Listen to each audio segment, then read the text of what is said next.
it. I forgot about that. We're going to record this session and closed captioning is available. So without further ado, I would like to introduce our speaker, Rachel Becker, and they're speaking on stakeholders in the house, identifying campus OER allies. All right, thank you so much. So we're just going to dive right in and get started, and I'll have a little bit of an introduction once we get going here. So let me share my screen.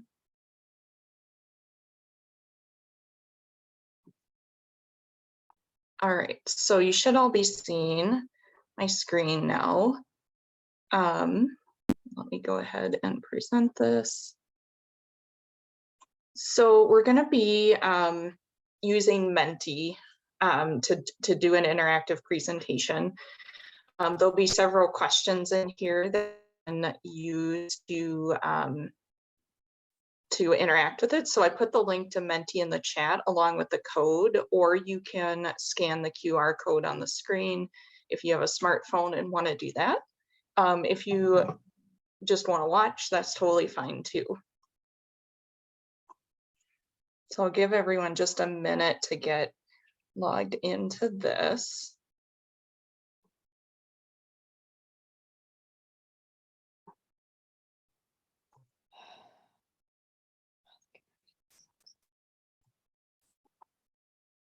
And if you have any trouble joining, just put in the chat what you're having trouble with and we'll troubleshoot that.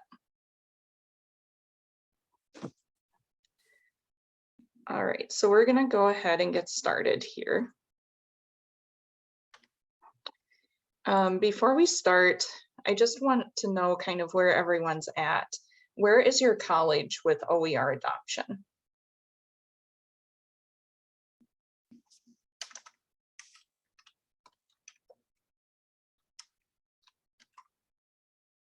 And so we're seeing the results come in. It looks like there's a lot that have some, but not much. And that's very much where my college is at, that we have some people who are using OER, but not everyone is. Yes, anyone can answer.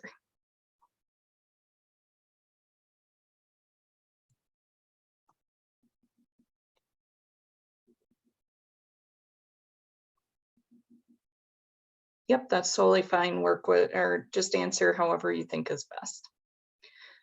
All right, so it looks like most of us are at 13 of us are in the some, but not much. And like I said, that's totally where my institution is right now. So when you think about starting an OER program at your institution, what words come to mind? You can just, it can be just one word, or if you have a sentence you want to put in.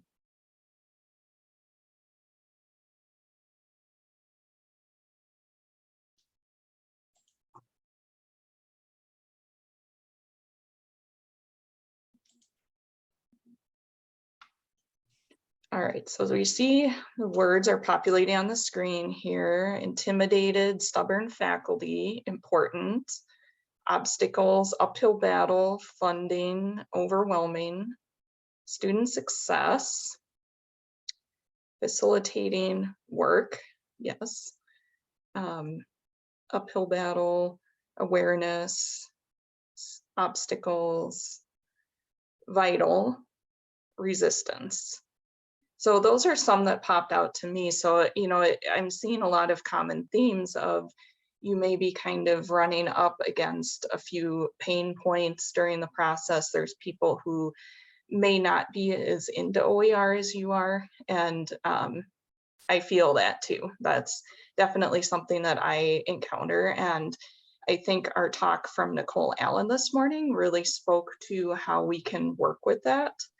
In this presentation, I'll talk about different ways that we can specifically tailor our outreach message to address the people that you might be running into, those stubborn faculty or lack of policy or faculty support on it.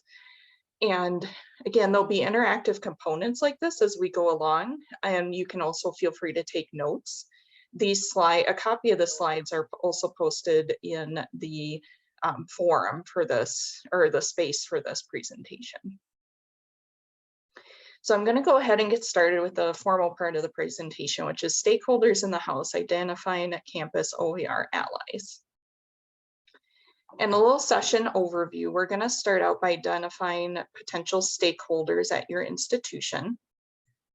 Then we're going to find common goals and themes among your stakeholder groups.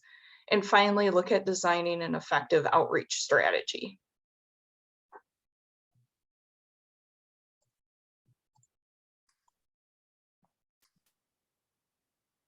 There we go. Okay. So a little bit about me and about the college that I work with. My college, I'm the copyright and OER librarian at Madison College, also called Madison Area Technical College. We're in Madison, Wisconsin.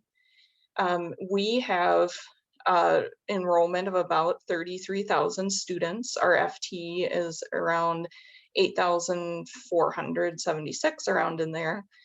We are a community college, so we work with dual enrollment students. We work with students who are going into trades, as well as we have a big agreement with the University of Wisconsin-Madison to allow students to easily transfer into that program.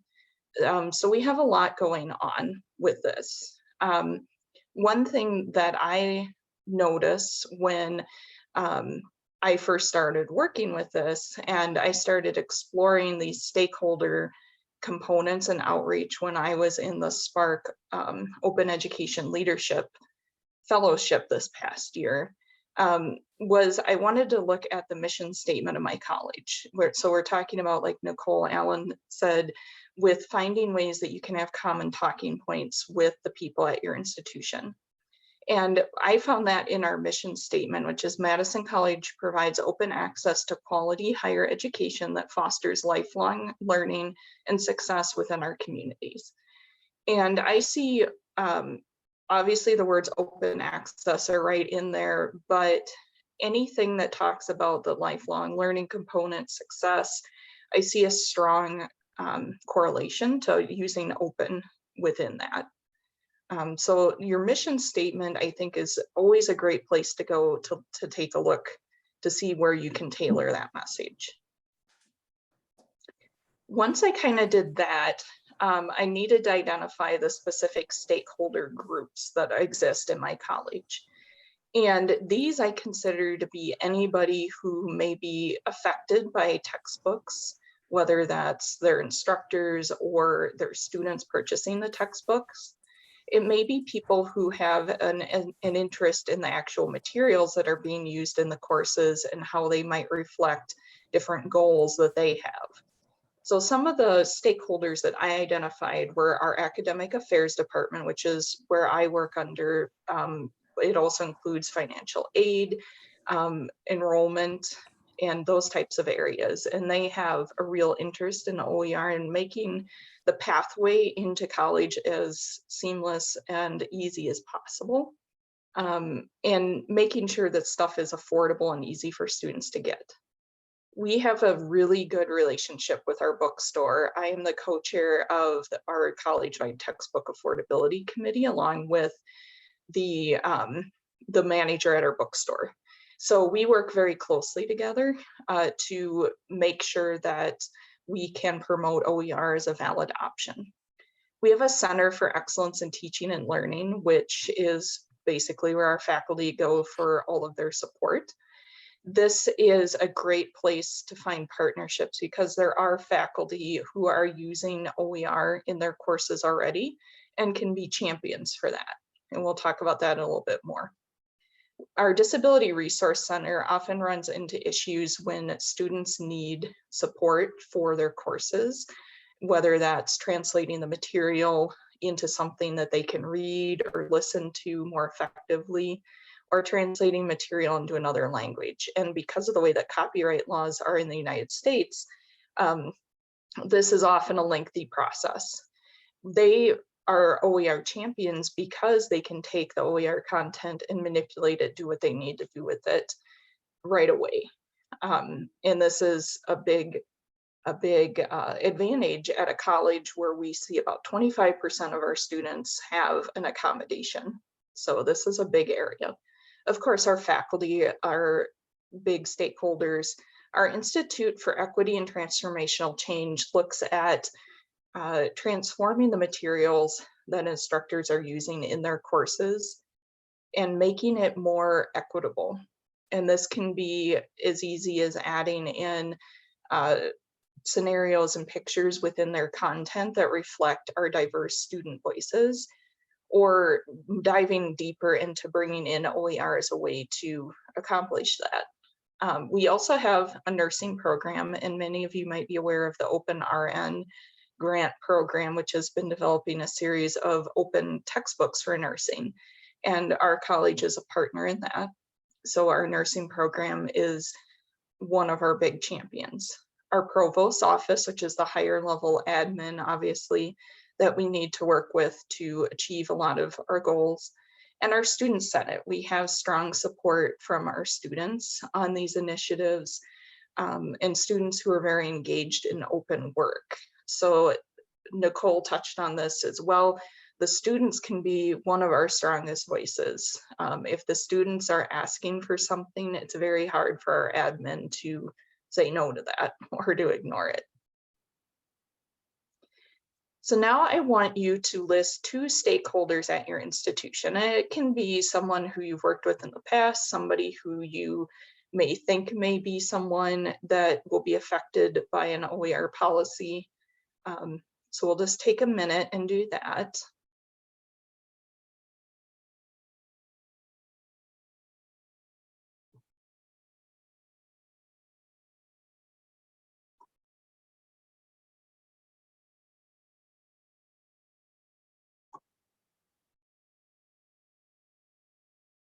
Obviously, faculty are a big one, but often if you have specific faculty that you might want to target. So Innovation Center, faculty, staff in the library, administration, students, teaching and learning centers, provost and VP for student affairs. That is a strong area that we work with, obviously. Instructional designers are super important to this. They're someone who can be a really great ally. Faculty, instructional designers, parents. I like parents because they're often the ones who are really heavily involved in their students. Faculty, academic affairs, student government, provost, tenure promotion committees, faculty development, faculty teaching high enrollment courses. That's a really good one because you can take a look at those courses where you have high enrollment, because they can be a great way to make a big impact. And they're also often ones where OER exists already. An example for that at my college is math. Our math department is currently switching a lot of their courses over to OER, including incorporating My Open Math, which is a homework platform specifically for open. And there's a lot of just great material that they can just use right out of the box. Administrators and technology committee, faculty senates, administrators and librarians. Yeah, so some really great ones in here, and obviously keep expanding on your list so that you can identify more stakeholders that are out there. So next we need to find common themes and / goals among your stakeholder groups. What goals do your administrators share with faculty, students, staff? This can be increasing student success. I think pretty much everyone at an institution wants students to be more successful.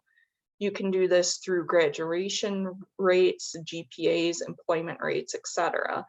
If you look at different studies that have been done on OER and how that fits into increasing student success, this is a great talking point. Our administrators are big on percentages and hard numbers. So finding ways that you can show that even other institutions have successfully implemented programs that have led to student success, this is a great point. Emphasis on diversity, equity, inclusion.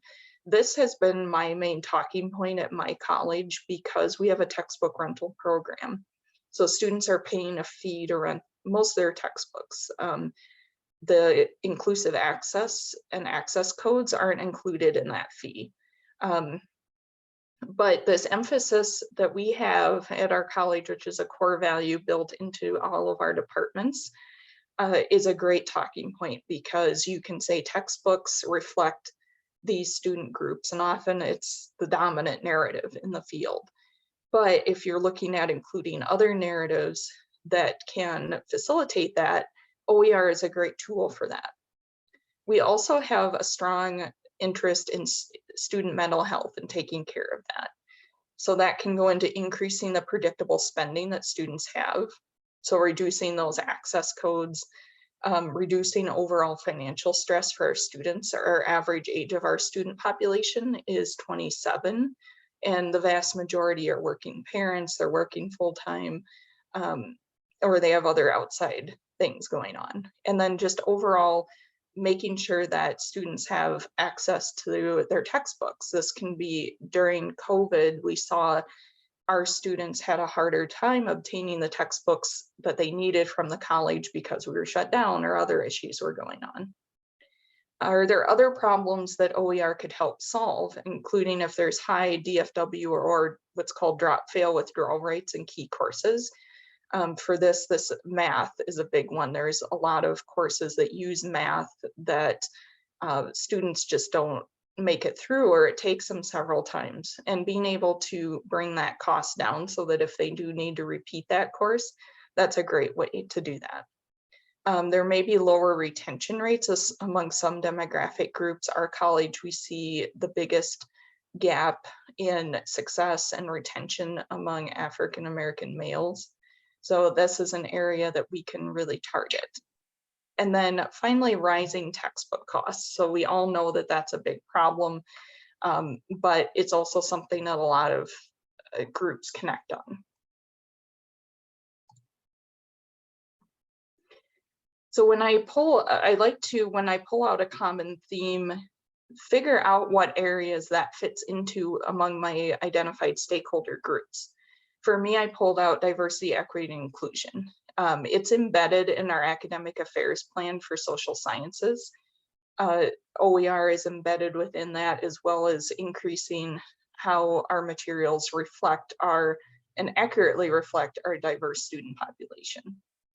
I'm seeing this being accomplished through customized auxiliary instructional resources. So rather than going in and saying we're going to overhaul everything in OER, we're looking at ways that we can easily build this in.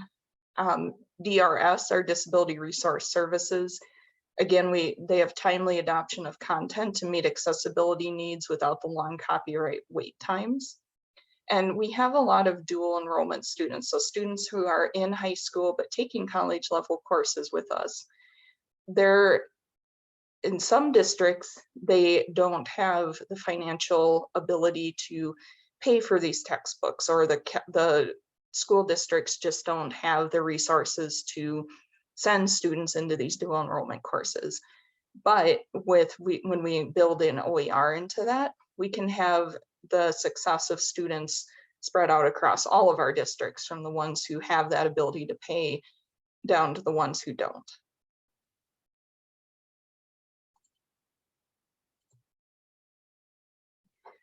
All right, so next, let's name one common OER interest two of your stakeholders share. So again, this could be increasing grade point averages, increasing the accessibility of materials, reducing the costs in a high cost course. Collaborate with other institutions, DEI, diversity, equity, inclusion, reducing costs, increase articulation, yep, retention, avoid vendor lock-in, create access to better instructional materials. And that one with the better instructional materials, sometimes that can be something that you work with your faculty center on so that they can build out that content so that faculty don't have to each adopt it on their own. Creating math questions, that's been a big one for us.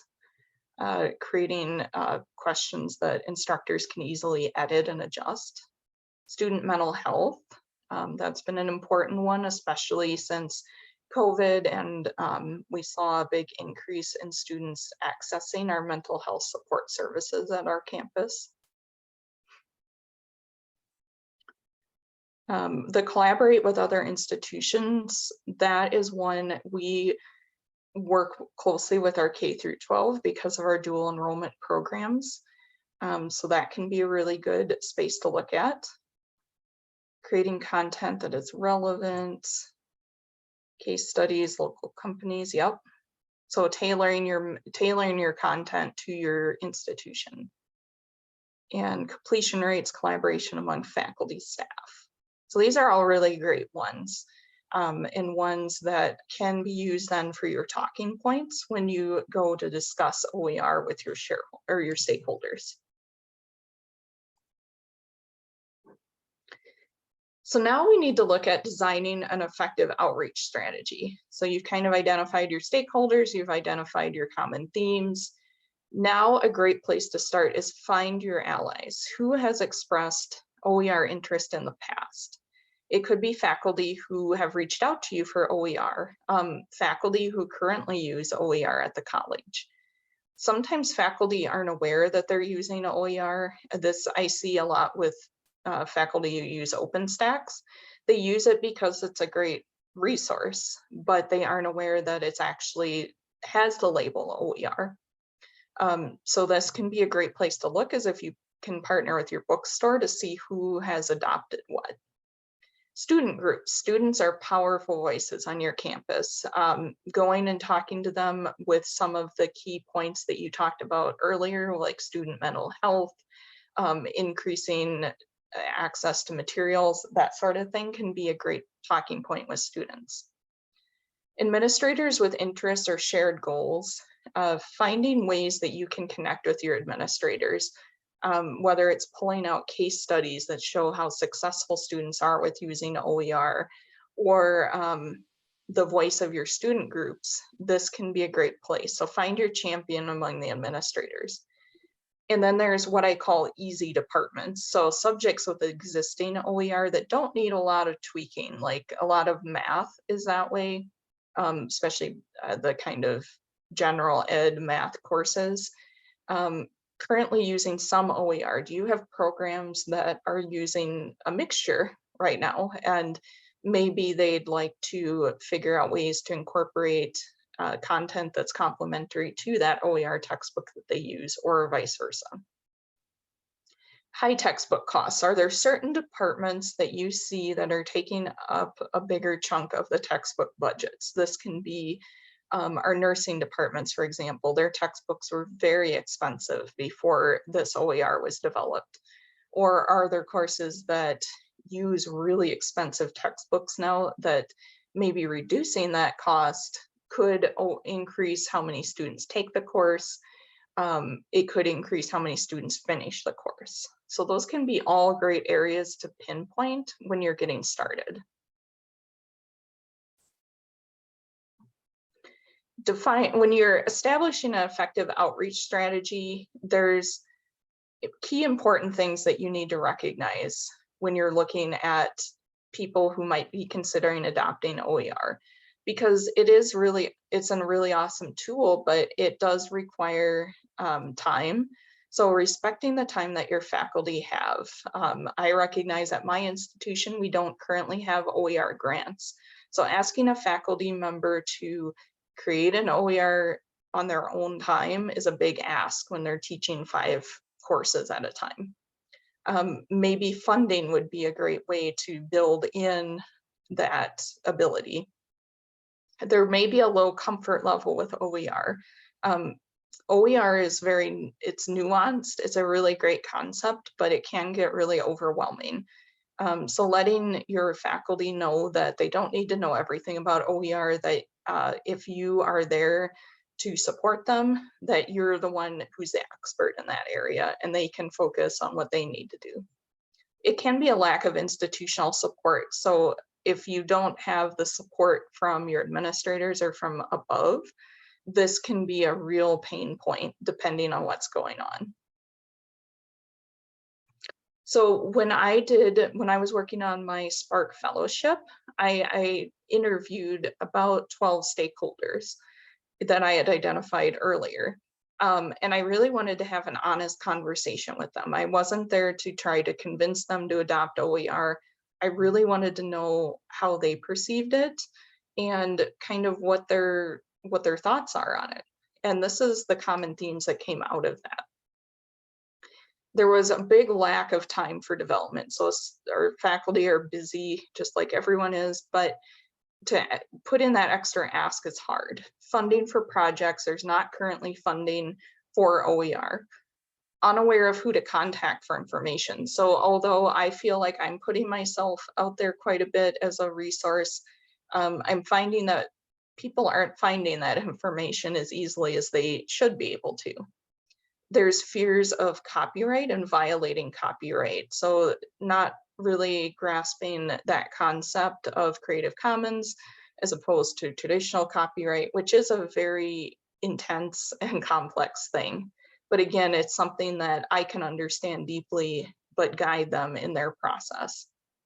Unsure of OER's potential. So there's a lot of stakeholders who aren't really sure what OER can do for them. It's a great concept, but how do you connect it with their courses or with what they're interested in accomplishing, which goes back to identifying the common themes before you sit down and have conversations can be a really great tool. So next, I want us to identify one barrier to OER adoption at your college.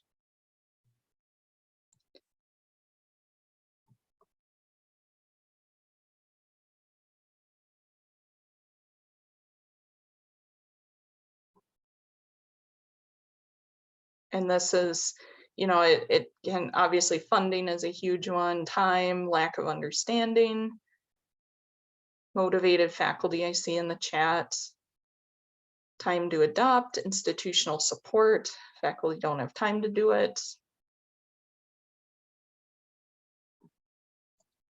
Time, adjuncts want to take part but don't control textbook choices. Yeah, that's an important one, especially at my college where we have a lot of adjuncts versus fully developed around a commercial textbook. Yeah. Institutional support, concerns about quality and funding. These are all really great ones and very common ones. Some admin prefer inclusive access. So when we go back and think about Nicole Allen's talk this morning about how you can tailor your message specifically to address that inclusive access piece, talking about how it affects student privacy, so forth, that can be a great area to look at. Want to incorporate quizzes, homework, pedagogy, yep.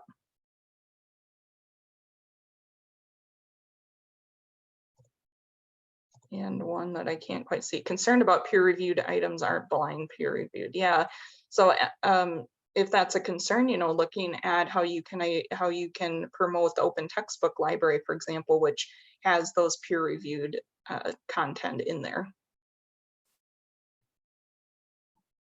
So we're almost at the end of our time here. I kind of want to provide just a high-level overview of the steps to developing OER outreach strategy. These can go in and out of order depending on where you are in the process, but they're kind of steps that I found really helpful, which is identify your stakeholders. So, see who's going to be affected by this, not just who's interested in it, but who's affected. Find issues, initiatives, goals, etc., that OER could help address. So really tailoring this information to your stakeholders is key. speak with stakeholders, facilitating open discussion, be open to that honest feedback, hearing where the pain points are, so that when you go to other stakeholders, you can say, yeah, this is a shared concern. How can we address that? If this concern was addressed, how would you feel about OER? Specify barriers to OER adoption. So again, that's the lack of funding, whatever you heard about in your discussions.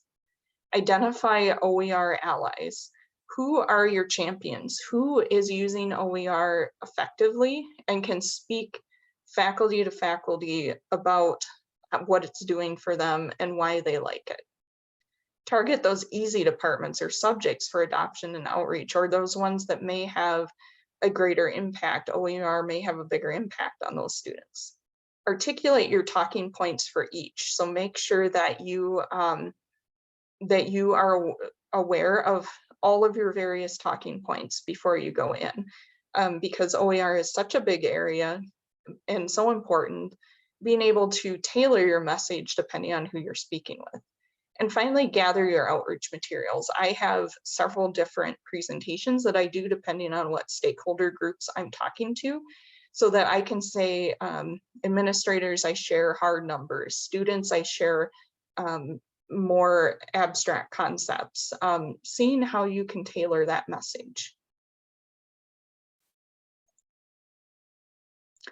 And finally, one last one here is, what is an easy subject or department at your institution that you could target for this? Math, I see.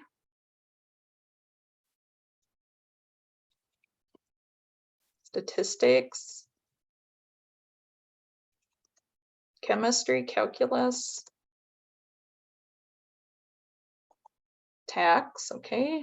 Physics, linear algebra. First year writing, English, research methods, educational technology, geology, history. Yeah, so a lot of these, we know that there's really great OER that's out there that could be easily adopted. So it's pretty easy to show faculty, this is a high quality resource that's out there, that won't take a lot of time or funding to address that. Psychology. I see a comment, if I can get a DFW list, I will target those courses. So that's a really good one to see kind of what your enrollment looks like. Sociology.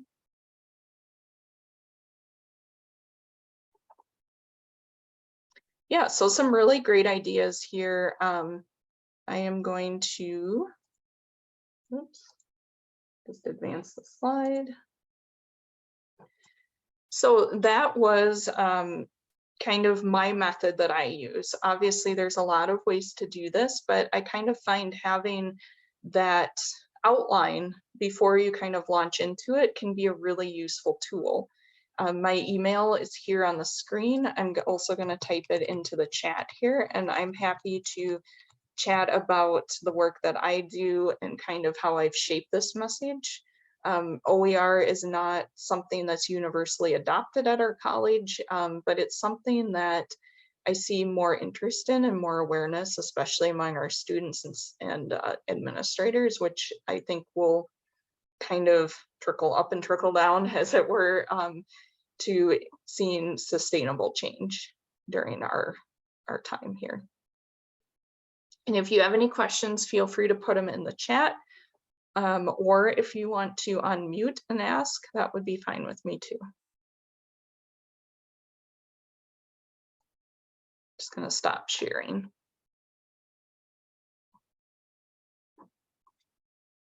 Does anybody have any questions for Rachel? And I did see a question in the chat about whether these Menti slides will be available, which will show the crowdsource information. And yes, I'll download those and I'll put them into the schedule for this session, along with the actual PDF of the PowerPoint that I had as well. And all the recordings will be available. We don't have a time frame for that because it takes some time to do it, but we will make them all available as long as we have the permissions to do so. So I'm looking forward. I need to go back and watch because I was too busy, admitting people, but I'm like, oh, I need to go back and watch that one. So I thought it was really informative. Thank you so much, Rachel. Yeah, you're very welcome. And if you do have any questions that you think about after today, shoot me an email. I'm always happy to kind of discuss what's going on. So no more questions? Unmute yourself or type them in chat. Everybody's processing. That's great advice. It really, there was some really good advice in there. And I know that I'll just give an example for DEI and my institution. We had a poster session. We had a learning community, we had a poster session, and our head of the VP of diversity came in and he went, oh, these are my students, aren't they? And we were like, yeah, they are. So he made that connection really, really quickly. And they have funding sources that we didn't necessarily have. So he put up some money for funding some, at the time, press books, but that's a whole different story. But he put up funding for people who might do that. So it's the attention that you can attract from different people. I definitely think from your different stakeholders is it's really there. Great. So I don't see any more questions. You all have Rachel's email address, and let's all thank her. All right, thanks. Yeah, thanks everyone for coming today. I really appreciate it. And again, apologies for not getting in, kind of the slow start. All the links, as far as we know, all the links have been fixed. We won't run into this for the rest of the day or tomorrow. So thank you. Perfect. Thanks, everyone.